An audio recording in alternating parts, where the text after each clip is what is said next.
Assalamualaikum warahmatullahi wabarakatuh. Bagaimana kabarnya adik-adik yang soleh dan solehah, ya, anak-anakku yang soleh dan solehah, semoga dalam keadaan sehat dan baik ya. Pada kesempatan kali ini kembali kita ya Kak Surya di sini akan mengajak kita untuk berdiskusi tentang mempersiapkan matematika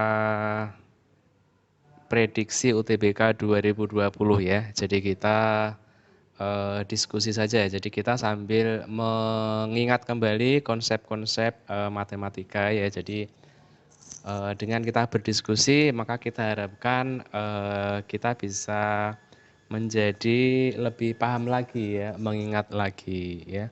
Di sini kakak sifatnya hanya membantu ya. Jadi diskusi itu artinya di sini bukan saya sebagai narasumber yang mungkin lebih pintar, tidak ya. Jadi kita di sini berdiskusi tentang soal-soal UTBK. Nah, di sini prediksi, tentu saja prediksi ini kita ambil atau kita dasarkan dari soal-soal yang pernah keluar di tahun kemarin ya. Karena biasanya kalau soal itu kan tidak akan pernah keluar lagi. Artinya kalaupun keluar tuh pasti dia akan berbeda redaksinya ya. Makanya itu kita pelajari lagi, tapi soalnya pasti kita buat berbeda. Kalau soal-soal yang tahun kemarin pasti sudah banyak pembahasan ya. Nah, maka kita lebih baik belajar prediksi ini. Oke, langsung saja kita mulai. Ya, saya bacakan dulu. Ini ada soal. Jika fx plus y sama dengan fx plus fy plus x kuadrat y plus xy kuadrat dan limit fx per x untuk x mendekati 0 itu sama dengan 3, maka f aksen 0 sama dengan berapa? F aksen itu berarti di sini turunannya ya. Turunan dari f. Oke, nah jadi kalau membaca soal UTBK yang cukup ya biasanya tidak biasa ya gitu, kita biasanya terdiam dulu, mikir dulu nih, nah, gimana nih maksudnya ya. Oke, akan kita coba menyelesaikan soal ini ya. Ini berarti dia berkaitan dengan limit. Oke ya. Kita tulis dulu nih soalnya. Ya, jadi bismillah, ini f x plus y sama dengan fx plus fy plus x kuadrat y plus xy kuadrat. Nah, karena di sini ada rumus limit nih. Nah, ini kayaknya clue-nya ada di sini. Maka ini kaitannya pasti dengan limit, ya, kaitannya dengan limit. Nah, sekarang ini akan saya pindah nih. Akan saya pindah di sini menjadi fy-nya saya pindah ke sana. Maka nanti menjadi fx plus y dikurangi fy gitu ya. Nanti akan sama dengan fx ditambah x kuadrat y ditambah sama xy kuadrat. Oke. Nah, setelah seperti ini, nah kita lihat di sini kan fx-nya dibagi x nih. Fx itu ada di ruas kanan. Nah, berarti ini akan saya bagi x ya, akan saya bagi x. Nah, akan saya bagi x. Nah, nanti ini di sini akan menjadi f x plus y min fy. Nah, ini akan kita bagi sama x. Oke. Nanti akan sama dengan fx per x gitu ya, ditambah sama apa di sini x kuadrat y per x gitu kan, ditambah sama x y kuadrat per x. Oke. Nah, kemudian sesuai dengan yang dikasih tahu di soal di sini. Nah, di sini kan dibuat limit x mendekati 0. Nah, berarti ini bisa kita buat limit, kita cari nilainya untuk x mendekati 0 gitu ya. Nah, nanti ini akan menjadi f x plus y min f y per x, limit x mendekati 0. Nanti akan sama dengan di sini limit x mendekati 0 juga. Kemudian f x per x ya gitu ya, ditambah limit x mendekati 0. Ini x kuadrat y per x ditambah limit x mendekati 0 gitu ya, x y kuadrat per x.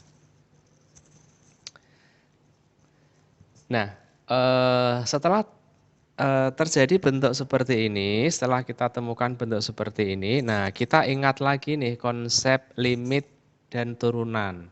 Sebenarnya turunan atau f aksen x itu kan, nah, pernah ingat rumus ini nih. Jadi kalau untuk f x plus h gitu ya, dikurangi sama fx dibagi sama h ya, untuk h mendekati 0 ya, limit h mendekati 0. Nah, maka ini adalah akan sama dengan f aksen x. Nah, masih ingat rumus ini kan ya? Nah, ternyata ini nih clue-nya ada di sini. Nah, ternyata soal itu kita disuruh untuk mengingat konsep ini yang mungkin banyak dilupakan karena di sini adalah konsep dasar. Biasanya kita selalu hitung-hitungan bagaimana menurunkan, tapi kita kadang lupa bahwa turunan itu sebenarnya sebenarnya asal usulnya adalah dari rumus limit ya. Oke, di sini berarti ini sebagai hanya itu adalah x gitu ya. Jadi di sini nanti ini menjadi f ya, ini kan bisa dibalik ya, f y plus x gitu ya, min f y gitu kan, dibagi sama x. Jadi x-nya mendekati 0. Jadi kalau di sini h, maka di sini adalah x ya. Nah, kemudian di sini fx-nya adalah fy. Nah, berarti kalau kita berkaca pada rumus ini, maka di sini sebenarnya ini adalah mendefinisikan f aksen y. Gitu ya, bukan f aksen x ya, karena di sini x yang mendekati 0 ya. Nah, maka di sini akan menjadi limit x mendekati 0 fx per x gitu ya. Ditambah sama, nah ini kalau kita mau cari limitnya, berarti kan ini x kuadrat dibagi x kan xy ya. Nah, di sini kan xy. Karena di sini xy ya kita sudah mencoret faktornya yaitu x gitu. Baiknya kita tulis aja biar nggak bingung ya. Jadi di sini akan menjadi ya, limit x mendekati 0 di sini adalah jadi xy ya. Ya, ditambah limit x mendekati 0 di sini adalah y kuadrat. Ya, sehingga ini menjadi, saya tulis lagi, limit x mendekati 0 fx per x ditambah sama di sini x-nya diganti 0. Jadi 0 ya. Kemudian ini kan berarti untuk x mendekati 0 ini berarti kan fungsi konstan ya di sini ya. Nah, berarti ini akan menjadi plus y kuadrat. Ya. Karena di sini kan tidak ada unsur X-nya ya, jadi ini adalah fungsi konstan. Kalau fungsi konstan nilai limitnya ya tetap gitu ya, sesuai dengan sifat-sifat limit. Nanti bisa dibuka lagi nih sifat limit. Oke, setelah itu di sini kan kita mau cari F0 nih, berarti di sini Y-nya kita ganti 0. Kalau Y-nya sama dengan 0, maka pada persamaan ini akan berlaku F aksen 0 ya, itu adalah sama dengan Fx per X. Ya, di sini kan sama dengan 3 nih di soal. Ya, berarti ini adalah sama dengan 3. Ya, ditambah 0. Nah, karena Y-nya 0 berarti Y kuadrat juga 0. Gitu ya. Berarti F aksen 0 berarti sama dengan 3. Ya, berarti isinya sama dengan 3. Oke, begitu kita menyelesaikan soal ini. Silakan kalau ada yang mau ditanyakan atau mau didiskusikan bisa komen di kolom komentar ya. Oke, kita akan membahas soal-soal berikutnya, prediksi UTBK matematika di video selanjutnya.